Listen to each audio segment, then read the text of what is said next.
Shalom saudara yang kasih Tuhan, selamat datang dalam acara WWM, Windsor Witness Ministry. Hari ini bersama kita ada Pak Chan dan Bu Lydia yang akan menyaksikan kebaikan Tuhan dan mujizat yang Tuhan lakukan di dalam hidup mereka. Mari kita sama-sama saksikan. Shalom Pak Chan. Salam Bu Lydia. Nah Pak Chan setahu saya Pak Chan kan orang Myanmar kan. Ya. Sejak kapan Pak Chan datang ke Indonesia? 2007. 2007. Ya. Nah waktu itu Pak Chan apakah sudah percaya Tuhan? Belum Nah, pernah percaya Yesus ya. Jadi sejak kapan Pak Chan mulai percaya Tuhan Yesus? 2009 ini ada sikit-sikit lah. Banyak lagunya Kenal lagu-lagu Kristen gitu ya. Ya. Pak Chan kenalnya dari Bu Lydia. Ya. Karena waktu itu pacaran. Jadi Bu Lydia yang bawa ya. Nah, terus waktu kan Pak Chan kan orang Myanmar. Nah, Bu Lydia kan orang Indonesia. Terus waktu menikah itu mungkin ada hadapi tantangan tersendiri atau tantangan apa di dalam pernikahan? Kalau ini mungkin kendalanya surat-surat ya. Surat-surat aja ya. Karena kita beda negara, jadi Bapak harus mendapatkan surat rekomendasi dari negaranya bahwa benar beliau itu belum menikah dan akan menikah di Indonesia. Nah, setahu saya kemarin beberapa tahun lalu Pak Chan kan ada sakit ya. Mungkin Ibu bisa ceritakan sakitnya Pak Chan itu kayak gimana? Oh ya, Bapak kena stroke di tanggal 26 Agustus 2020 yang lalu, dan di situ saya baru tahu bahwa Bapak itu ada infrak di sebelah kiri. Sebelumnya nggak ada gejala? Nggak ada.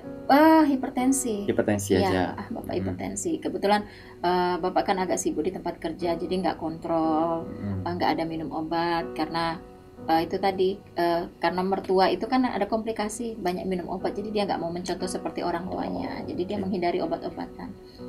Jadi pas waktu Bapak kena stroke, di situ dokter memvonis bahwa ada infrak. Saya lupa itu berapa mili atau berapa senti yang membuat Bapak itu total lumpuh setengah badan. Itu vonis dari dokter. Iya, dan lupa dengan bahasa. Hanya bahasa Myanmar aja yang tahu. Bahasa Jadi Indonesia, bahasa Inggris tidak tahu. Oh, bahasa komunikasinya selain Myanmar tuh semua nggak ada lagi. Iya. Itu vonis dari dokter. Iya, dan dokter menyatakan Bapak bisa duduk di kursi roda itu sudah dianggap sembuh. Oh iya. Iya. Jadi hari ini benar mujizat saya bisa melihat Pak Chan jalan kaki masuk. Nah, itu gimana bisa terjadi Bu? Butuh proses yang berapa lama? Prosesnya itu Bapak kenanya Agustus, September, Oktober, November, Desember, Januari Bapak sudah kerja. Oh, cuma berapa bulan doang? Iya. Tapi kata dokter kalau dia bisa duduk aja sudah bersyukur. Iya. Nah, jadi sembuhnya Bapak itu kalau duduk di kursi roda aja udah sembuh. Itu mungkin apa yang Ibu lakukan sehingga bisa kayak gitu? Mungkin ada ketemu dokter lain atau minum obat apa? Enggak. Saya mungkin lebih kepada konseling ya, kepada Bapak gitu, cerita hati ke hati, dan kemudian saya bilang sama Bapak waktu itu Tuhan mengasihi dia dan ingin Bapak lebih dalam lagi bersama dengan Tuhan Yesus. Jadinya bukan kata orang, Bapak harus mengalami sendiri kasih Bapak itu seperti apa, dan di situ saya mengatakan dan menguatkan dia, orang buta dapat melihat, orang lumpuh dapat berjalan, bahkan orang mati sekalipun Tuhan bisa hidupkan. Nah, tadi kan Bapak cerita itu waktu dari Myanmar ke Indonesia itu kan masih muda, terus karena kenal Ibu baru Kristen dan waktu itu cuma kenal lagu-lagu. Terus gimana kekristenan apa iman Bapak waktu sebelum kena stroke ini? Apakah sering juga beriman kepada Tuhan atau hanya Kristenan aja? Kristenan aja kelihatannya ya.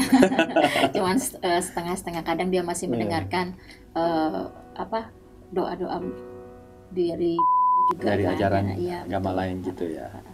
Tapi sejak waktu itu terus Ibu yang ceritakan baru rekonsiliasi. Nah, ini satu hal yang waktu itu saya ingat sekali waktu di rumah sakit, ketika saya konseling Bapak, lagi kita ngobrol, waktu saya bilang bahwa Tuhan itu bisa melakukan segala apa yang tidak pernah kita lihat, tidak pernah kita dengar, Tuhan bisa lakukan itu.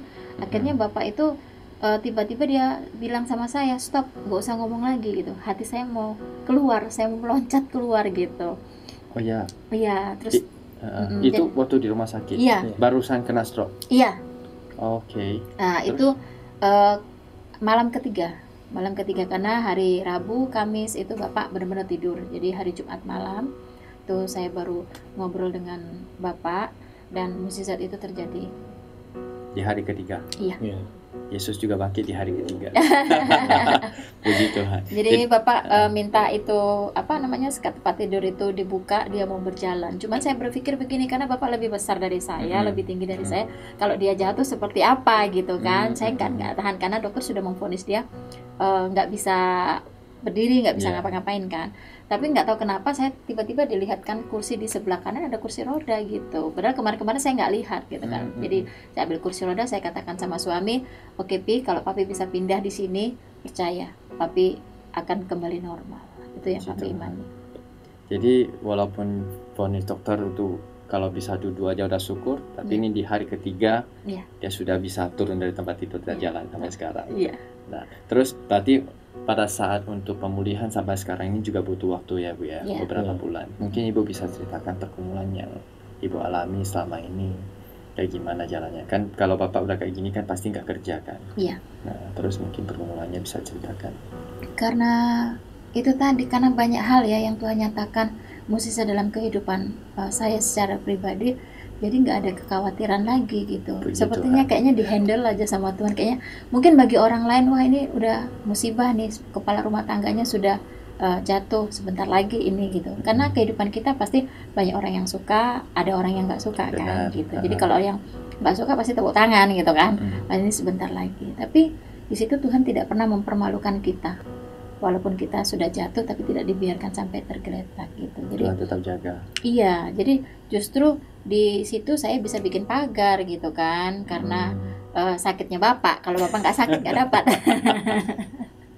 Nah, terus Pak Chan gimana setelah sembuh dari sakit ini? Hubungan Pak Chan dengan Tuhan gimana? Saya lebih dalam lagi Tuhan Yesus. Saya setiap hari saya baca Bible. Setiap hari kan saya baca Bible. Saya kadang-kadang saya berdoa. Bukan setiap hari, tapi kadang-kadang. Maksudnya setelah sembuh setiap hari baca Alkitab. Terus doa nggak setiap hari. Doa setiap hari. Iya. Doa tak setiap hari, tapi kadang-kadang lah. Oh, doa kadang-kadang, tapi Alkitab tetap baca untuk mengenal Tuhan lebih dalam. Ya. Nah, tapi untuk sekarang hubungan dengan Tuhan, istilahnya lebih kenal lah dengan Tuhan ya. Iya, lebih kenal lah. Nah, terus mungkin Ibu bisa ceritakan. Ini kan kalau waktu Ibu nikah kan, imannya Pak Chan itu kan masih istilahnya setengah-setengah deh. Nah, sekarang kan Pak Chan sudah mulai mengenal Tuhan lebih dalam lagi. Apakah ada perubahan di dalam hidupnya? Mungkin dari segi temperamen atau apa? Mungkin bisa ceritakan. Karena sebenarnya inilah kadang-kadang kalau kita berdoa jangan doa yang salah ya. Soalnya Bapak ini kan kebetulan kalau masih keturunan Chinese ya. Jadi kalau orang Chinese, kalau laki-laki itu apalagi cucu pertama itu kan dimanja, disayang. Jadi semuanya Bapak serba dapet gitu kan.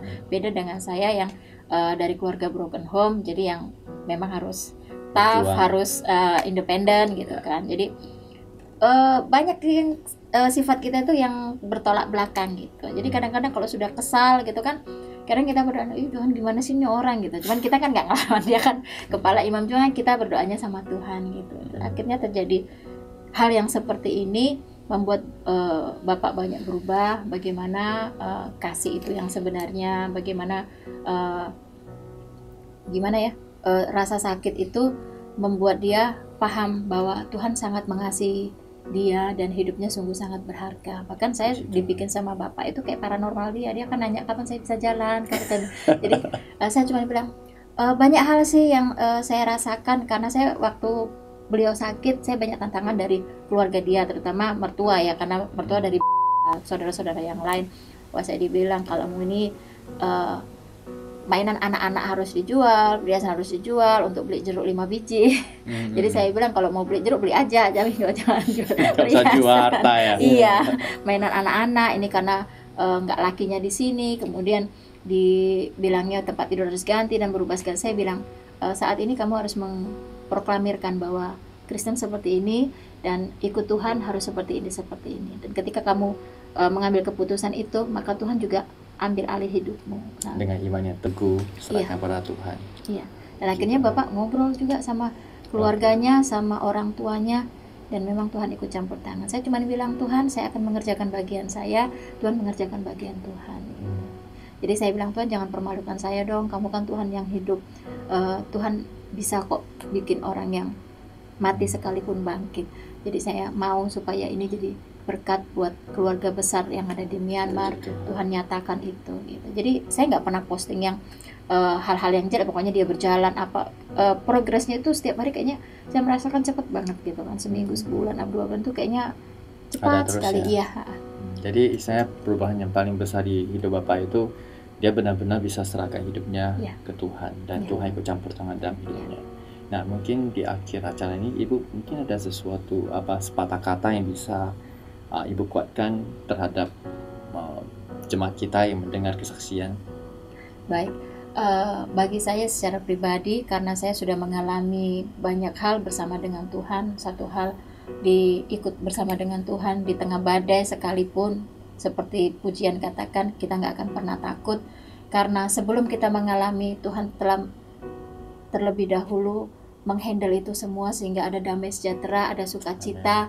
Orang lain boleh mengutuk kita, orang lain boleh mensyukuri dengan kecelakaan yang ada, tapi Tuhan akan buktikan Tuhan tidak pernah meninggalkan kita. Amin.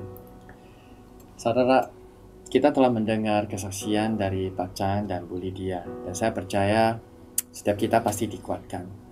Dan apapun yang terjadi dalam hidup kita, pasti ada tujuan Tuhan tersendiri dan Tuhan tidak akan mempermalukan kita. Seperti yang dikatakan di dalam kitab Roma pasal 8 ayat 28. Allah turut bekerja dalam segala sesuatu untuk mendatangkan kebaikan bagi mereka yang mengasihi Dia, yaitu bagi mereka yang terpanggil sesuai dengan rencana Allah. Di sini dikatakan segala sesuatu, itu bisa hal yang baik, bisa hal yang buruk, bisa karena kesalahan kita, bisa karena kesalahan orang lain. Pasti Tuhan punya rencana dan punya cara untuk membalikan kehidupan kita. Jadi apapun permasalahan saudara, saya percaya Tuhan pasti punya jawaban. Jikalau saudara membutuhkan dukungan doa ataupun konseling, silakan hubungi nomor yang tertera di atas screen ini. Terima kasih dan Tuhan Yesus memberkati. Amin.